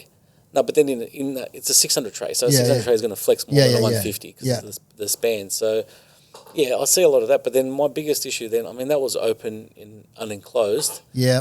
I'd be more concerned about derating. That's what I'm talking about. That's what I'm talking about. It doesn't look nice. No, I'm talking about the derating. But definitely, you're going to damage the cables. It's going to become an issue. Absolutely. The same person who overloads a tray like that is going to pull it tight around the corner. Yep. Is not going to protect the metal from. That's another thing too. Like you cut the metals and stuff like that, but have you filed them down? Have you, put a grommet or insulated it from touching your cable just in case the cable does move? We've got seismic testing done for NZ for that sort of stuff. Like, if you're going to a lot of jobs now, maybe in your local area, next time just look. Like I always look at. I look up all the time. As in, look at the downlights, look at the panels. I always look up at the tray, and you'll see more often than not, even in my area. And I'm like, again, Western Sydney. All these new car parks with a ground mount, underground car park. You go under there and you'll see all the little catenary wires, all little markers on them and stuff like that. Because the seismic stuff's coming in where it's been specified. Interesting. Yeah. Even though we've not seen it here, but NZ obviously. Oh, but no-brainer. One of our things, you have to use M20 Booker rod at the corners where you have stabilized. Yeah, right, right. You can get really, if it's the worst case scenario, and like you got a table of like, you know, it could be Auckland, Dunedin, or whatever you are, but I mean, yeah, stuff like that. So, tell me about the runner and this term that's used quite a bit, this self-healing. It's like, you know, when I hear self-healing, I think of, you know, gong baths in Byron Bay and that's it. So what does it mean? I find the best way to say this is to people that are in the industry, for example, even just in a trade. If you've heard of, you might have heard of self-annealing. Yes, it's very similar. And a little while back, when we started doing our universal, it all matches up for the same reason to make this explanation. Our universal clip lock amp didn't come with a rubber on it. You know what I mean? Why? We used to have rubber, the similar metals and all that. Well, all these big blue scope, colour bond, they've all got aluminium in the coating for that reason. So it self-anneals. Right. So it actually can heal itself. But for the same reason. And because it's got the aluminium in it and we're putting raw aluminium on it, like mill finished, it's not actually dissimilar. Not that dissimilar. Ah, right. So that was the main reason why we can get you can get away with not having a rubber like EPDM between the two. But saying that too, I'm saying that's been the reason why I said that, because that's a roof sheet and they've been like that for ages. But it's self-healing. Basically, it produces when it's cut and it's raw and it's exposed to air, it produces Simon Colliite, which is basically it does look like a rust, but you'll look at it and you'll go, it's darker. It's the same, but it's different. Right. Happens for a short amount of time, and you'll only really notice it on the thicker pieces, like a splice and that, because it's a bit bigger to the eye. You can see it. Yeah. And then it's done its thing. Then she's good. So I like the idea that you don't have to, like sprays, right? One, they're messy, they're toxic. You need a material safety data sheet as part of your project, and people. They're not artists. They're not graffiti art. They're spraying this shit out. Some guys they do. But some guys really do like with trade. There's those guys that really take their time and enjoy it. True. And it doesn't matter what product it is. They'll make it look amazing. That's true. I mean? But yeah, like I mean, it's so. It's just metal and just nuts and bolts. But like it's so easy. You don't have to. Why do it? The other thing is too. Like I spent a bit of time back 3-4 years ago having to convince inspectors or specifiers of what they're looking at. Because the guy goes, I've got a defect. What for? Because it's not sprayed. I go, but it doesn't need to be. Well, how? I don't. Cause just, and it's like, education. I think it's like batteries. Yep. You need a label kit for everything because they're all different chemistries. Correct. And the market's ahead of who are the regulators. Because things are coming out all the time, and I sort of think that's dangerous. I think it should be checked first and then go to the market. Yeah, exactly. I think it's the same with this. So, I mean, it's just something. I've seen switchboards made of this product. We were talking about NZ earlier. There was a specifier consultant there that was telling me what it was. Yeah, right. What do you mean? His father was an engineer, in the marine environments, and New Zealand's it's an island. All coastal. It's all coastal. Yeah. But he goes, you don't see it everywhere because we've got sheets of it over other products, fiberglass or even timber, and then it's painted. Wow. But he's saying we're talking 30, 40 years ago they were doing this, which I didn't know. I didn't know. So he was asking me all of these questions about our product and how it was made. He had to sign an NDA to get the nitty gritty. The reason why he did that was he was convincing a very large client, not for the cost of it or anything like that, or to just he can use any tray. The thing is, over there they use a lot of aluminium and stainless steel. Right. And he thought it was a smarter way to protect the cable, and not for cost. He actually felt it was better to have a MAC coated product like ours, because we showed him our mix of magnesium, aluminium, and zinc, and how it works, and how we've proved it, salt spray testing and other stuff overseas and locally. So they felt comfortable with that, and he used that to change the whole project to runner, because he said it will outlast aluminium. Wow. When I say outlast, it's not going to fall apart, but it'll get to the point where anything that corrodes will corrode over a long amount of time. Yeah. But it'll take the runner tray a lot longer to get to the point where it's not serviceable anymore, and they might have to replace it, for example. So. You know what you should do? You should go out to your wholesalers. Oh, this is a suggestion, right? Go out to your wholesalers and all these jobs that are out there using runner, and get people to send in those, you know, the sexiest cable tray, you know, the curves. I've given awards for it. I do. Great minds think alike. And honestly, some of those jobs you're on, they were super tidy. The ones on the videos, like you can tell when someone cares. Yeah, I think our guys are pretty good like that. But hey, always improving and always going. Oh wow! Like only recently they were on a site and went, oh my god, look at how they've done that. Are we going to start doing that? Because that's what you do, isn't it? That's what happens. How else do you? The other thing is too, it's not like I don't want to like copy, but I want to be at that level. So I'll copy. Who cares? I'm like I said earlier, everyone's making these train now. It's great. And it's not like some of the racking manufacturers. It's more so the traditional guys that have been around for ages. They've just ignored it, and now runners getting a few runs and selling a fair bit. They're making their own versions. They will. They'll get. By the time they do that, we've got plans for other stuff. So that's great competition. So one of the other things too is some of the stickers that have to go on the tray. In the old days, they used a sticker, and it was crap, and it came off. And how UV stabilises a sticker really? And I believe the run it's a different system, isn't it? Yeah, it's we can call it stamped or embossed. Yeah, right. So the first thing we did.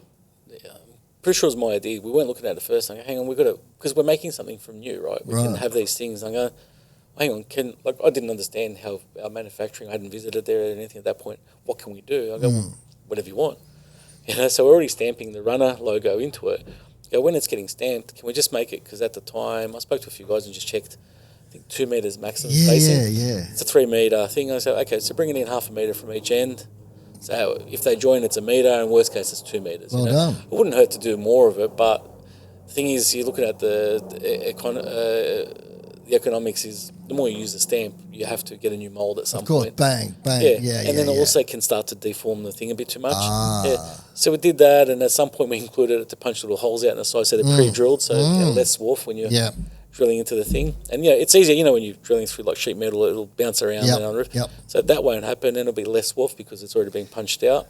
But we just built that all into the stamp, so it does the runner, it does the solar. You don't need to get solar, so it's not just a solar product. So a lot of people just get non-solar, just put the logo on it. Yeah, wow.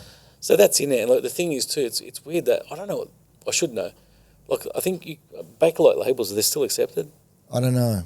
People still do them, right? You and I both know. Any of our listeners, check the standards on that one and come and email both Mick and I, or both of us, because I don't know. I changed the ones on my switchboard at home because it was just fading. And I can't, it's my house. But then I did something that I learned when I did infrastructure. They got a little tub of stuff, and it's like a little coat of clear. So, light poles and that, and they've got asset numbers on them. Once you put the asset number on, you get this, and you paint over it. And it seals it and protects it. Okay. Yeah, and I found it looks like a little tub of like conduit glue, but it's really strong. Like a lacquer or something? Something like that, yeah.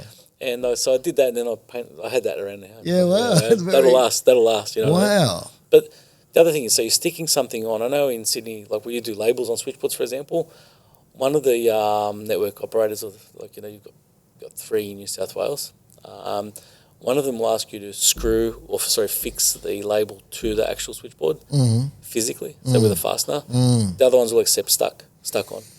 You know what I mean? So I'm just saying, you know what I mean? Like there's all this. I go, why don't you just make one rule? I think you shouldn't be able to stick them on.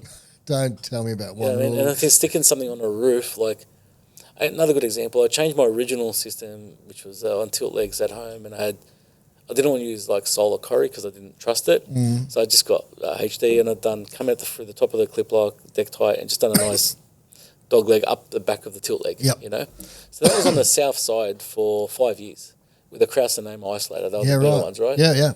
So they're on the south side behind the panel. Yeah. After 3 years, they were both chalky. Yeah, right. They shouldn't be chalky after 3 years. That's one thing I could never understand. I said Krauser name, I shouldn't have said the brand, but I don't know. You can check and edit where you need to edit. No, but I'm just saying, I still think they were. It was great. All of them. Anything made out of. It's not meant to be out there. Look, if they're a metal enclosure, different story. But the reality is, it's something that's UV stabilised has to have a lot of carbon black in it. I could never understand how something white was UV stabilised, but it's not black. So when I redid my house, obviously I was already working here. So we did a COM-T system. I did it in silver because I had bifacial panels. And I wanted the reflection. So I won't do black, I'll do silver. Nobody sees it's a flat roof, but I thought I want more reflection, not, blackness. Did that, but also use our MT rail, which is just a 40x40 with a snap-on lid as well.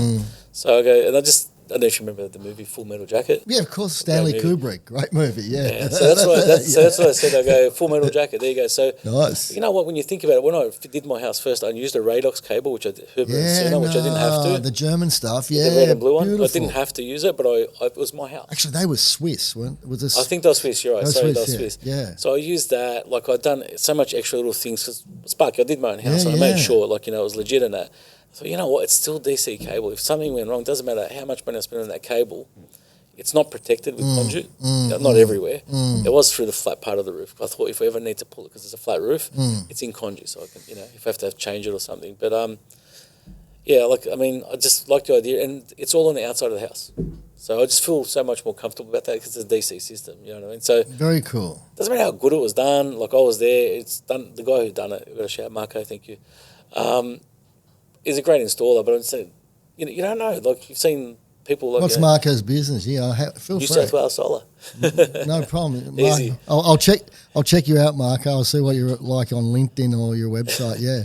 He's too busy working for a lot of that stuff. But I think the missus is starting to help him with some paperwork and stuff, so he's going to get back. He's got so many jobs. He used to proudly go, like a lot of these sole traders, I don't say trade, he's got, I think, 4 guys working with him now. But, drone shots, little productions on every, you're proud, but, then sometimes you just get too busy that you can't do it. What we talked about before. Now, domestic versus commercial, right? You do rail for both, obviously. Yeah. Are you allowed to say what your mix is? Is it more commercial?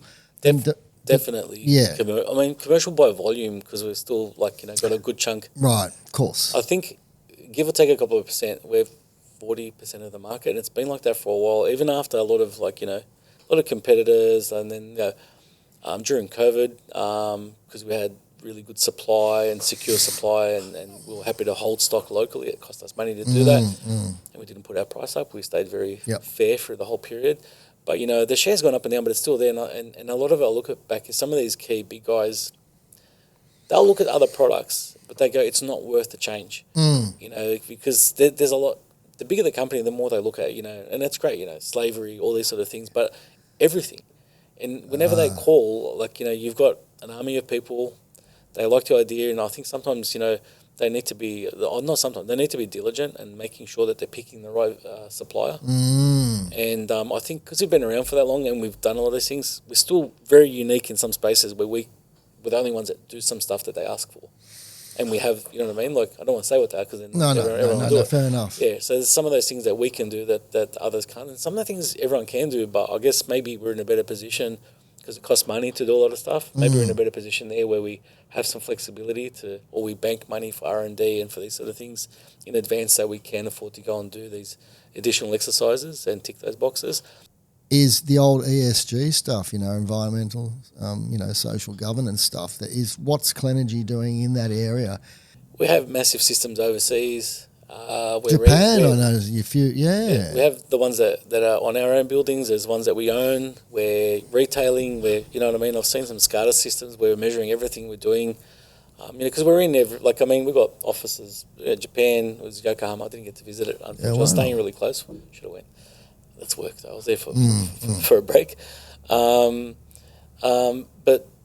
I think just looking at what we're doing outside of that to offset it, because you look at what we try to do. We're trying to enable carbon neutrality. It's what we're trying to do. But we're in that space where what do you do? Like sourcing the right the right aluminium and the way you manufacture it. Obviously, there's some IP there too. That's fair enough. It's definitely. They're monitoring. Maybe it's sort of been monitoring before it was cool to look at it. Wow. You know what I mean? So it's good and it's also good to have. We've got, just by default because we've been here for so long, but we are I'd say we're the only ones that got some data that others can't get because we've been here and we've been measuring it for that long. Right. So we have our own data. We've been here. That's very powerful. It is. I always just say it. We mentioned our friend George Farney from Yingli now that was at Kyocera when he first. Yeah, that's right. Yeah. We're just talking about. Back then, that's right. When he was at Kyocera, he goes, well, everyone's got a 10-year warranty or they're talking about 20-year warranty. Who's been around that long? He was saying it because they were. But he was right. I think there's some stuff installed when I was born. Yeah, we used to use them. They had the extra brace at the back. You know what I mean? They were built to last. Yeah, they were. And they weren't interested in getting into, like from asking George, I'm pretty sure they said they weren't interested in getting into this race to the bottom because they had a great product. You know what I mean? Why do you want to sell it for what the other guys selling it for? You know what I mean? Yeah. But and I just thought, like, what he said about that, you've been around that long that you're gonna, they can say, yeah, there's that job, it's working still, it's still working now. It was installed 20 years ago. Is that what you consciously try to convey, like from a that we've been around for a long time when you're actually dealing with your wholesalers? Is that one of the things that Yes, and it's usually like when somebody's actually like going when they're starting to check the there's two things, because a lot of times if they're big enough, if you're talking solar farms or massive CNI, it's a lot of the times about the company more than it is about the product. And that's what I was saying. It's earlier about what makes a good rail. Once you've set everything in play and you've got your your extrusion templates and whatever it is, and as long as you keep it up to it, monitor it, and make sure, and you back it up at the end, the testings and that. Like we testings randomly here just to make sure, even though we've tested it before it's got here. There's things like that. But I mean, talking about that and saying that, definitely saying, well, we're not the only ones that can be used in high wind areas or category Ds and Cs and stuff like that. But we're one of the only ones that have been out there that long and had jobs done in Northern Territory. You got the data. Yeah. And that's one thing I'm pretty sure, without getting into too much detail, I'm confident that the engineering and the R&D team that sort of revisited a lot of that in the last 2 years and looked at how we can apply that to everything. Why wouldn't we? Like, talking about resin, so we've got like our Eco and Elite rail. You can use Elite on commercial, depending what size. Basically, the span's going to limit you. It's a lighter rail. But you can if you can apply any of that to that, or part of the stakeholders group or stuff like that. I think there's so much more we can do. When you look at all the other new things we're doing, and tray and batteries and all that, we've still got like a super product in front of us that we've never stopped servicing. But we just keep. The more we get challenged, the more we start seeing. Hang on, there's a reason why the product's still selling well, because it's a good product. But you can look at it, and you and I could look at it for 2 hours and go, here's 10 things we can improve. But that's always the case with anything, right, isn't it? It's marginal, a lot of cases, marginal diminishing returns for any improvement, So I think, you have to be realistic. But I got to ask, you guys have jumped, for want of a better word, you're doing solars, you're doing ground mount stuff. Now, the jump, you're doing ground mount systems. So the jump, that's a big jump from on the roof to a system that's on the ground where you've got a post system, you've got beams, you've got all that structural stuff. It's a different game. It's a different game, yeah. So when you say we've jumped, we've been doing it for a long time. I didn't know that. Well, You're here to educate me, Mick. I mean, I started using in 2007 or 8. Let's say when I started wholesaling, they had Solitaris 2 and 3, which was but we're talking about, if you're looking at scale though, the scale's changed, and those products aren't like things that you're saying our team, like I know you've interviewed and spoke with Maheen and Ivan at the shows, and that you've seen different ground mounts over the last couple of years. Andreas, he loves you. I saw him on Sunday, in the city, Okay. Was with him last night, actually. He didn't see me. He was at the Korean festival. But anyway, I think his partner's Korean. Anyway, there you go. He did show me a photo of pork kimchi. There you go, yesterday. So he's definitely. Yeah, he loves his kimchi. That's great. Andreas, to be honest, I know he's got a lot of focus, and I think he's just lining up to do a lot more of the utility space. So if you look at some of the products, ST Icon, ST Mac, they're all new things to the list that came to the party in the last couple of years. So these are things that we've been like not hesitant, but really careful in going large scale. So our product really, if I look at the ST, our team would say ST 2 and 3, depending on your application, it's a 3 megawatt product. Yeah, right. Okay. To 5. Yeah. And we've always been comfortable in that space and all that. But look, there are a lot more competitors, but there's a lot more larger systems happening in the country. Like daily, if you have a look at some of the tenders, you go, where's this? I spotted one the other day randomly because I was looking for something 669 meg. Anyway. And that's been approved. So that's going to happen. I'll talk to you offline about that. Bloody hell. Yeah. But that sort of scale thing, the lucky thing for us, is our co-founder, our boss, Daniel Hong, very strong ties in China. we hear a lot about what's happening over there because we've really, he's set it up in the right way, and the teams over there are supporting it, and we're winning some huge, I don't know the numbers anymore, massive ground mount jobs. Wow. Many gigawatts. And we just got factories non-stop just pumping them. I remember there was one of the contracts about 2 years ago in preparation on the same property. There was room enough, I'm sure most of us on the same property. Factories, people, and we've got to catch up. And, some jobs are government projects as well. So, you got that demand there. The best part about that is, in a few years, we've got so much knowledge from that now. All the data. You know what I mean? Yeah. And I'm not saying they do it wrong over there. It's just, it's a different climate, all those wind zones, all that. It's different. It's a different country, so you got to treat it a bit differently. And these are mostly like tracking systems? So you got the D1Ps, the tracker, and the two STs that I mentioned, the Mac and the Icon.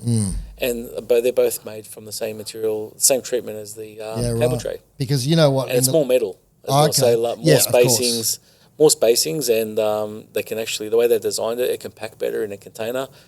The panel manufacturer's been doing it for years, but with racking and ground mount in particular, if you look at some of the people that have been using it, ST2 and 3, they don't want to use anything else ever because it's such a beautifully engineered product. It is. You would say that though. You would too if you saw it. No, I'm teasing, Mick. No, the reason why I say is the whole nuts and bolts stuff we keep saying, I'm a geek for that. So when you see it come, you unfold it, the front leg on an ST3 comes down, it's all pre-assembled. Do you know what I mean? And it's all beautifully engineered aluminium.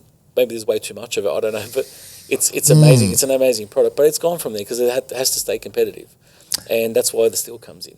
Do you think as time goes on, at the moment, with the solar farms, you've got there's a lot of construction. Obviously, with solar, there's a lot of construction as a percentage of the total project cost, and then obviously the construction of the system, and then the panels, and they're still being done by hand. Do you envisage a time when Clenergy maybe does a system which is pre-packaged, where you actually got the panels pre-mounted on a frame that can just drop on to something? Because I see as these systems get bigger and bigger, that's probably the way it's going to go. I think mobilisation, when you see the speed of that's something you can't question. And sometimes, speaking to a mob in WA that are looking to do some massive ground mount stuff, they may need something quicker and something they'll have a very small window. I don't see why not. It's we can mention some companies out there that are already doing it, but and some of those we do manufacture. Yeah, right. Okay, interesting. Yeah, and I believe. Yeah. I want to go back to the tracker stuff because the majority in the last 2 or 3 years, the majority of the system solar farms that have gone in are the classic east-west tracking, and that's probably due to the fact panel prices have come down, and the whole thing with arbitrage and FCAS and battery storage and all of this stuff, and it's changed that from the traditional 20 to 30 degree fixed scenario. But obviously, when you've got east-west tracking, you've got this mechanical component, and there's things move and they break, don't they? So it's a bit more risky, isn't it, in that respect? Definitely. As soon as you're adding something like that, it's a lot of different companies use different ways of doing this. We mentioned George earlier. I remember us having conversations about efficient ways of tracking, using hydraulics and liquids that react differently. I remember these conversations now. These. I mean, you got to get to that. I think, end of the day, I don't think you make a perfect product. The moving parts, I think the communication. And when I say that, because we do have a system of our own for our D1P trackers. I don't know too much about it. I know enough to mention it. So they can talk to each other, like a lot of them do. If they're connected to weather stations, they know it's going to go. They can go in a safe stow. Absolutely. So all that sort of stuff. But also talking to each other about potentially, maybe this is something, if you can see a sub-performance on something's not turning as quick as it should, let's get somebody out there. Check out array 4, row 2. Yes. It took every other one's taking 5 to 6 seconds to do it. No one's taking 12. Yeah. Interesting. It could be the yield can tell you a lot, but you wouldn't pick those few seconds up on yield. No way. But they add up, and especially if the project's been offering a power production guarantee, or it's a P-power, what other financial arrangement. You want those panels clean, you want that system working properly, because a breakdown or a loss of output, it costs. And these aren't always, yes, they're definitely those jobs. When we're talking those, 10, 20, 40, 50 gigawatts, right? Yes, 1% is 1% of something. It's a lot of money, right? But what I'm excited about, like, it's not our products. We didn't have it at the time. One of our customers done a job not too far from my house. So my house is close to the new Badgerys Creek Airport. That's finally, they've been talking about it for years, but I think I think Singapore and Virgin will start flying out of it to 26. Right. So in between, there's been a lot of motorways and a lot of other construction. There's a facility, a water treatment place there where they've used a tracker there as well. So it's just amazing to know that, like, 10 minutes away, I can't remember the scale of the job, I'm pretty sure it's over a meg, but just right there, trackers, you know what I mean? It's normal. You know, it's like that's normal to see just in the burbs, basically. It's in the metro, technically, so it's crazy to see that. It's almost as good as every time I come to Melbourne and I look down at that site with the Solar Terrace 3. Yeah. Get to see the Clenergy product every time I fly in. That's it. It's a nice that's one. a good thing. You almost do that one for free. Yeah. Oh, yeah, almost. Well, now, what about, I know it's in its early days, but a lot of people are predicting it'll go crazy, and that's the whole floating solar. Now, overseas, it is going crazy. Is that something that you're allowed to talk about, or I can talk about it. There's no specific product. I've seen. But you've Clenergy been thinking about this? Always. Yeah, of course. It's just, when's it viable? Even with the tracker, for example. Yeah. We've been doing trackers, and that's what I'm talking about. Like the scale of some of the ground mount trackers that we've been doing overseas has given us that confidence. It's, what's weird though? How many opportunities really are there? Or is it just more, does a product have to become really, like, just a lot easier to do before they start scaling it to a point where they go and start looking for these big dams and bodies of water? I don't think you can ignore it. I've done some numbers on that myself, but it's I mean, at the end of the day, the market, which is people, are going to drive it, and there's always going to be early adopters, and once a few out there, now we start to think of it. Like, we're about to do another floating one coming up soon. It's a 1.5 meg. Have me out there, please, if you can. Well, I've never been to one. Like, I've seen them, but it's freaky because you're going water, electricity. It's just it's a weird. I have to mention my late dad when we installed the dishwasher for the first time here. Yes, but the water and electricity, right? It's going to be all right. Yeah. True story. But the thing is, it goes against your intuition. Like a lot of the panel manufacturers. I mean, you'd be looking at who's happy to be doing that. You'd be thinking bifacial, I guess. Yep. You know what I mean? There's all these items, what sort of water, what's coming off the water, correct. How much. No, good point. It's just so much that I'm just starting to think about before you even go there. And I mean, a lot of the aluminium, if it's aluminium products, you know what I mean? I remember when I was with Green Tech when I visited, there was a gentleman here, Charles, I think he's still with us, but he's based overseas, but he was our China delegate, basically, our Japan delegate. So anything happening over there, he's running it from over there now, but he's running it from here before. I remember him showing us some floating stuff back then that they were trialling, and I know overseas, if you Google it, you'll find Clenergy. That's the worst thing out there. Whenever somebody Googles Clenergy, I always say .com.au because we've got so much stuff that we're doing over there. But they Google the .com site. Where's his car park? You know what I mean? And you have to go through. Just put the .au. It'll calm down. Yeah. They're a huge company, aren't they? They're huge. They are. But I love that. I love that they do that because you know what? It sometimes creates pressure where it needs to be. Because someone said, well, why not? I think the carports will be one of them. We were doing the easy shade for a little while, which is going all right.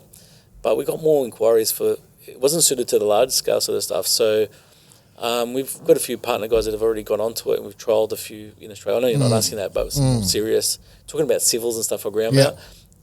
Yeah, that's that, that's to the next level too, because some of these things are massive cantilever products and a lot of civil works, a lot of concrete, that sort of stuff, a lot of engineering. But I think, I know it bounced from one thing to another. That's really started when people started seeing another product overseas, and we were planning to bring it, but then people saw it and they started, hang on, this is interest that we didn't think, we thought we had some interest, but not this much. Maybe let's speed it along. Maybe the problem is Australia's a small market. This is the thing. If we're having this conversation in America, right, 300 million people plus, you sell to X, percentage of the population, you make a shit ton. That's a lot. Whereas it's a heck of a lot. It's a shitload compared to say Australia, which is I think 26 million. You sell to the same percentage, you're making a lot less. So it's it's interesting that, you know, you got Clenergy and this huge company, and it's got its interest in Australia, primarily because probably we've got so much sun, and solar is really big here, isn't it? It is. If you did, funny you should say that. I did go with my boss to LA last year for a couple of weeks. There's a few things we're looking at. It's just amazing. I was surprised, especially some of the bigger like wholesalers that were doing. CED Greentech is Greentech, so it's a family-owned business from the States. Oh, so it was all over there before they came here. Wow! And they'll have we visited a few of their stores, but I'll have stores with like $20-30 million worth of stock sitting there. You know, anyway, wow. But what I noticed a lot of over there was because they do a lot of flat roofs over there. You've seen it, you know, when they've got like plywood and they've got asphalt over it. Even on resi, weird. But even on like small commercial, it's that as well with that bitumen stuff. And it's, there's a lot of that. So there's a lot of like ballasty stuff over there. And I've seen some awesome systems over there with it. Okay, really? And you look at it, hang on, that joins the jet. It looks quite lightweight, but I get how it works. There's a lot of, I'm just saying, you start seeing different things over We don't there. get too many ballast systems over here, do we? I mean, you know, we've got many products. If it's big enough, we'll entertain it. But we sort of gets to the point where it's more of a hindrance than anything. Do you know what I mean? Like, no, you don't. And every time someone says that, I go, well, why don't you just use Chemset? You know, I go, oh, but the builder. I go, but the thing is, guys that I know that do a lot of like roof-mounted Chemset stuff, you can do X-rays before and after to check if it's done anything to the roof. You maybe do less holes and larger fixings, so use an M8 or an M10. So, yeah, there's ways you can go around it, you know, and it checks for any damage done by the percussion of the hammer and stuff like that. Then, what about the waterproofing? I go, well, just waterproof it like you would waterproof any other roof. I know guys out my way, I speak to them, I've been speaking to them for ages, they go, warranties. I go, you tell me what warranty you want and we'll give you the product. I go, what's the limit? They go, 50 years. But the cost from a 10-year membrane to a 50-year membrane, it's huge. Yeah, I bet. Yeah, but if you're doing a megawatt on a roof that needs to be waterproofed anyway, that's why I said, well, why go to that? And then add ballast to a roof. I've always thought this. I've never checked it, but I'm sure I'm right in a way. These things, you know, these panels uplift, you know. So it's not just putting the ballast on. Exactly. It's attaching a live load to it, basically. When I say live as in actively live with the wind. So now I'm putting potentially 2-3 tons of ballast. Yeah. Unless somebody sat there and showed me that we engineered it to have ballast on the roof, it never happens. You know? And it's interesting what you say, because a lot of roofs on the new buildings are engineered with this much, and even standard panels. There's a lot of issues. Yeah. Without ballast, are too heavy. And I was looking at a product by, I think, Aco Nebula, 450 that's watt. a fresh one. 8.6 kilos. They've done away with they've gone to perspex instead of the glass. And they design it specifically for these older buildings that are like really, and the newer buildings that are like designed. So it's interesting, but obviously from an installation perspective. I bumped into someone doing a 2 meg not far from home, and I knew the guy used to work with me at Mark Group back in the day. He's worked for a few companies since. And I said, what panels are you using up there and what racking? And he goes, actually, we're using yours, but not a much of it. What do you mean not a much? He goes, the majority of the roof will be using something a lot lighter weight. He just didn't tell me, we hadn't decided yet. What, panel-wise or rail-wise? They were saying panel-wise, so I don't know if they still need to use rail at that point. Yeah, you know what I mean? No, you still have to use, they're using rail. Yeah, no, they're just using perspex instead of glass. Yeah, just to make a lighter panel. I don't think he was saying like a stick-on, but he was just saying the roof won't cop traditional weight. It's got to be lighter. So we've got to look in that way. Well, that was a question I want to ask too. Like, you've got, obviously on a commercial roof, you've got penetrative and non-penetrative approaches, right? Has Clenergy looked at a scenario where the rail is attached with some kind of construction adhesive via a foot, or is that something you guys have looked at, or you've discounted, or what? I might not know. This is not me trying to hide it. I just don't know. I think you can get anything engineered to be stuck on. Actually, I haven't seen him for ages, but I didn't know back then that it'd be so interesting to me when I was a kid. Chemical engineer, I was working for Dow Corning 3M. Right. And the last time I spoke to him, I think it was about 10 years ago, but he just reminded me, he goes, all those buildings in the city, and they've got, some of the glass. They might have like fasteners, but they've also got a lot of of glue. Double-sided tape or glues and that. So, so I'm the guy, even though I run the department, I'm still the guy that will do the final sign-off and check that it's good to go. So you can imagine the glass in CBDs. There's another thing too. Like even at home, I've got a small section of where you come to my house of that composite paneling. Yeah, right. Bond. Right. And it's just stuck on. Yeah, right. You use their primer for it. You sand it back a bit with a bit of steel wool, and you use their tape, the VHB one. Some of the guys will know what it is. And that, I mean, the thing's not heavy, but it cops a lot of wind. It's been out there for. It's a 2.4 metre sheet. There's a couple of them. It's been out there for years. It's not gone anywhere. I think it's hard that when you've got installers who are used to using the Milwaukees or whatever other brand of drill, and they're used to going for them to go to a point where they're going squirt, squirt, squirt, squirt. They'd have to change their methods and as well. I mention it because you mentioned America, and they love adhesives over there. Oh yeah. And there's some really strong ones that virtually you can use them on the moon kind of stuff. So it's amazing. Yeah, I mean. That's the one thing I noticed because I was only in like California, LA, so I only noticed that very similar. All the buildings are like, it's weird. You think brick and a lot of the buildings are clad walls. You know what I mean? And they don't look like an old Fryborough home. It looks like a nice home. And then you think about the whole thing's clad. And unfortunately, I think that's why in those fires, a lot of houses there was nothing left because there was no masonry. You'd have a chimney maybe. And the polystyrene insulation in between. All that stuff. It's not good. Yeah. I agree. It's funny when a lot of people come to Australia and, maybe not now. Maybe this is improved, but people come from Europe. I know what you're going to say. These houses are built like... I'll go to Mum's place now. Every time I look in that roof and I see things like this, and you can stand up there and walk through because there's no trusses. It's just like that once.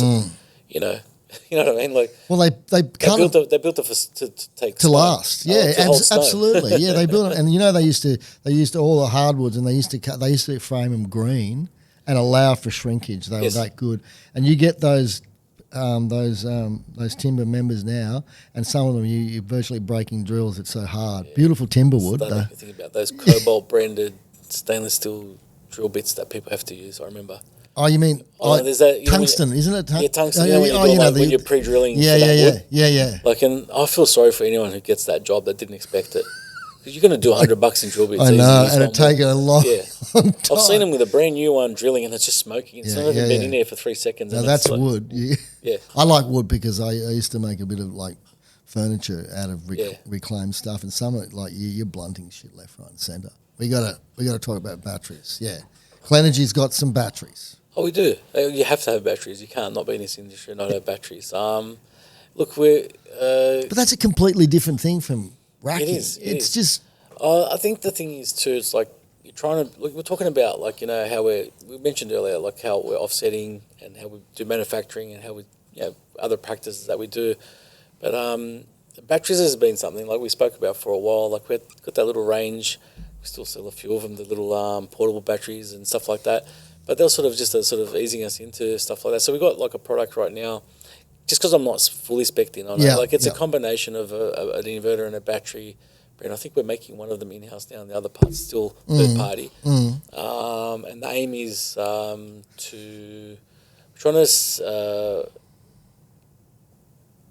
speed through to get to like version 2, version 3 as quick as we can, but also do it properly. So we've already had systems out there for over a year or maybe even 2 years now, trial systems. Yep. So there's been a lot of that in the background. Also, I'm not taking away from the product. It's going to be similar to a lot of other products that you see out there in the market.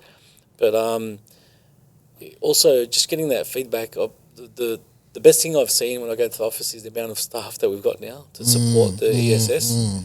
And like a lot of people don't even know. Yeah, it's not a big thing that we've gone to market yet. We're doing it sustainably, I think, properly. We want to make sure there's going to be mistakes. There's going to be things. Let's do all the learning now, and then go for it. We're not in like a super huge hurry to get there. It's more of a technical sell than it's the back end, isn't it? Yeah, I mean, I won't say racking is not technical, but it's static. It sits there. Yeah, it's very different. This is a live thing. People are expecting there. You got the mum and the dad. You got the installer. Everyone's looking at their paybacks. You know exactly. I mean? So it is very different like that. So that's what I was impressed with. And I remember seeing basically I don't think what they called it, like a part of our system that you use internally. I think it's iCare or something like that. That we already had going 2 years ago. And practicing for this. So basically, it's all install to post-install where you want to make sure, because we can control everything up to that. But once it goes there, we don't want to step over anyone's step on anyone's toes, installer or the end user or anyone, but we want to make sure that they've had that that full experience, and that there's going to be issues always. You can't say there's not, but as long as we jump on it really quickly and get to it. What we've been really well known for is our response times in tech service and callbacks. I don't think many people know that. I think we should do some content about that. Yeah, wow. Because it's been really strong for a long time. I know we don't always go back, especially when you go through social media, then it's not controlled the channels the way it goes through. Yeah. That's why the worst thing I'll do to someone is start helping them knowing, and I don't do it, they're knowing that I can't finish it off. I'll say, look, this is what my opinion, and I'll quickly say, here's the email. Yeah. I know it sounds really bad, just email. No, that's smart. tech@clenergy.com.au. Totally email smart. them. Yeah. The thing is, though, bang, it hits the system and gets a ticket. Yep. There's a team there. They can filter through it if they think it's a quick one, or if they think, hang on, we need to push this up to XYZ or that person, and get the information back. I don't, we're not perfect, but honestly, if I had to race our tech team versus what I hear from, I feel sorry for them, to the inverter companies, and we're one of them now again, is that, you have periods, you release something, do you hire 10 more staff to take those calls because there's something new? Or do you try to try to manage it and until it dies back down again and everyone understands what it is and try to train them? But we've got plenty of staff, plenty of back end. They got a little lab. You got time, come down, I'll show you. We'll see. They got a little lab down there where they got it all set up. They're testing different things that whenever they have to. Someone mentioned this. What about that frequency? Let's try it. You know what I mean? Let's see what happens. You know what I mean? Got a couple of test sites. Even a few we mentioned. We're talking about a place up at Byron. There's a few working out there. Yeah, they're just trying to try a lot of places. The feedback, we're monitoring all of them on one big screen, so we can see what's really going. Is a different. Yeah, as I said, it is a different sell because really you do not get an installer on site going, I've just laid down 500 kilowatts of racking and now I'm about to commission it. You just go, what the hell, mate? What are you talking about? There's no commissioning. It's usually the other way around. For us, it's more about the engineering design before they even get to site. Absolutely, yeah. And once they got that, then the whole job goes smooth. Exactly. That's what we're saying about racking sometimes. Yeah. It can just be nuts and bolts of it, but it sets the pace for the whole job. You know that, you're doing a design. Yeah. You're talking about other companies' design, so you don't have to waste. And that's if you can, that's magic. You know what I mean? It is. But in this instance, it's different. It's right at the end. Wow. They might have skipped 10 parts of the process that you're not aware of. So yeah, that's really interesting. And finally, what do you see? And I think I asked this before. Well, what do you see the changes happening in this industry? Like, for instance, AI. We talked about that off camera before. What do you see the effect of? Will we see the effect of AI on this whole industry? Of course we will. I mean, that's a stupid question, isn't it? We're sort of I think everyone's, if they're not already applying it, I don't know if I should say, but we're sort of using it to help us with our tech team to filter through. Also, little bots and stuff like that where you can to have them just to, you might be able to answer that 8 out of 10 questions and not that hairy. Yep. AI can do it for you. And the 2 out of 10, you get a human to do that. Exactly. Yeah, and then you maintain that sort of level of service, which is great. I think AI, if you really, because I still don't get it. But every time I'm impressed by it, there's more layers to it. That I'm nowhere near the, you know what I mean? Yeah. And I think AI more so used, I'm thinking about home automation used to be this big thing that people speak about. Yeah. I think AI is something that I've only spoke to a few people about. So I think that's going to change the way we do stuff at home because everything's getting digitized. You look at power and the Internet of Things starting to go. Everything's becoming digitized and stuff. And I think AI is. I think we're going to. I mean, it's got to.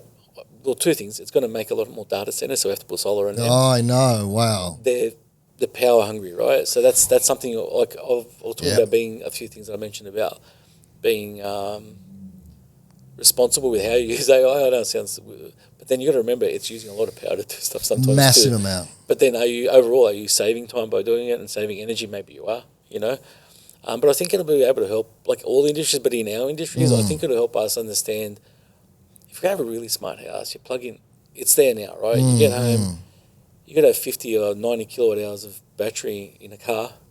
That's huge. Yep. The bi-directional thing, all that, it's here. Yep. I remember about 5-6 years ago seeing, I haven't said anything good, somebody discharging a car into the house. Interesting. Safely. Yep. Properly. Yeah, that's great. And I was like, this is amazing, It is. I think there's that, if we're talking about just our industry and the batteries and AI, I think AI is going to help. People will start using it in businesses real quick for maximising just economies of anything. Yeah. Like some of the stuff I was seeing now, it's so intuitive. I'm impressed. But then also I think homes are, we're going to have to think about homes. We're going to use a lot more power in homes. So yeah. I don't think a lot of them can cop it. You know, as an electrician, look at some of these switchboards and stuff like that. That's the thing, it's isn't it? It's actually infrastructure. It's not just everyone talks about it's the pad mount substations. substations. Yep, absolutely. There's that for the fast chargers. Yeah, they need to do that. Yeah. You know, I understand that that's the best part about working on HV back in the day. They've sort of linked now. You know what I mean? We're just feeding it back the other way. You know? Absolutely. So, but looking at that and going, we could do anything. I think it's going to get so impressive. Like I'm excited. I am excited about it. I think it's going to get to the point where things will be able to talk to each other. It doesn't matter what car you're bringing in. It should be universal. You should be able to plug it in. If the switchboard chassis frame can take it, why not power your aircon off your car when you get home? Whatever. I think it's going to come down to weakest link, as you said, the infrastructure. Because those AI data centers are now and will consume so much more. Now, I did say that was the final question, but I got one more. When you fly into a capital city and you jump into your hire car, and let's say you go past an industrial area, are you constantly looking at those gigantic factory roofs and going, they should have solar on them? I'm not, no, of course, but not joking. Like today, I got enough in yesterday, but I'm pretty sure there was one section as we're landing. I go, there's one solar panel. You know, we're talking about there's one of our jobs there as we land. But I was looking out towards the ground mount one, but I was looking out towards some of the factories. I always do. Yeah, me too. Me too. And then I go, why did you only do 100? That's the thing. Or even worse, you look at a factory that can fit 3 megawatts. Has got like 50 kilowatts in the corner because they tick the box for basics or whatever it is. Yeah. It's funny, isn't it? Like I think exactly the same thing, but that'll change obviously now with all these, the best side of things and the ability to have an income flow from arbitrage. I think the large scale best things must be the most exciting thing that I want to look at. Yeah. I think that I'd love to see, as you know what I'm talking about. I love large projects. Yes. Large BESS. Yeah, that's what we're doing. We're doing a few of those at the moment. And, well, when I say large, it's not huge. 5 megawatt hours is the biggest we've done. Well, but, it's all relative, isn't it? The one thing we're talking about how, like, my ex-life of doing high voltage and power stations and that sort of, and it's sort of come back full circle from solar side. But there's a project in Sydney where a developer is going to he's already built a few massive factories and he's going to keep building it. That whole area, the conversation was that they will run all their own substations and say low voltage. It might be 11 kV, maybe between all the buildings, right? And then there'll be one last sub that's connected to the network. Might be a 32 or whatever it is. The thing is, that means they can basically on a ring main, if they wanted to, they can bypass and share all their energy and their batteries. Wow. Yeah. It's all about. So think of like that. You're looking at a half a suburb that's basically doing its own thing behind on its own substations. And at one point where it becomes, okay, well, this isn't their development anymore, it's a normal suburb, then they just connect to the network on that 32 or whatever it is, that substation. Thinking about that I love that idea. We're definitely in the right industry, aren't we, Mick? Yeah, for sure. I'm not going nowhere. Thanks so much. This has been the most entertaining 2 hours I've had for a very... Really? And it's been a little bit over 2 hours, and we've talked about a range of things from your childhood to HV, the Clenergy stuff, the products, your views on AI. We've even covered AI. Look at that. A true pleasure. Thanks very much, mate. Oh, thanks, man. No, it was great.